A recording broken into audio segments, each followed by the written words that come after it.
Before you listen, make sure to like, comment, and subscribe, because stories like this are easy to ignore, but impossible to forget. You won't believe what investigators just discovered when they opened a sealed mental health file from death row, a file that was never meant to be reviewed again.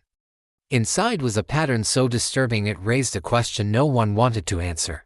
The case centered on a man who had spent more than a decade on death row, locked behind steel doors in a unit built for silence.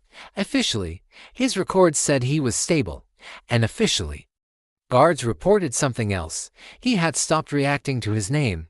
He insisted on sleeping with the lights on. He started preparing for executions that weren't even scheduled. When a routine evaluation finally flagged him as psychologically absent, investigators stepped in, expecting to find just another case of depression, but what they found went much, much deeper. His prison records painted a grim picture of years of near-total isolation. Meals were passed through a slot in the door, and conversations were reduced to commands. His legal appeals were delayed, then postponed, then reopened, trapping him in a constant state of limbo about his execution date. One investigator noted that every time footsteps echoed down the corridor, all the inmates flinched, never sure if it was just a guard or the moment their wait was finally over.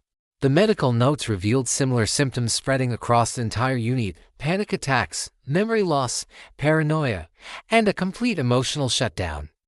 All of these symptoms got worse the longer the wait dragged on. As the investigation expanded, psychologists were brought in. Their conclusion was chilling. They explained that the human mind can endure punishment, but it struggles to survive the combination of extreme uncertainty and isolation.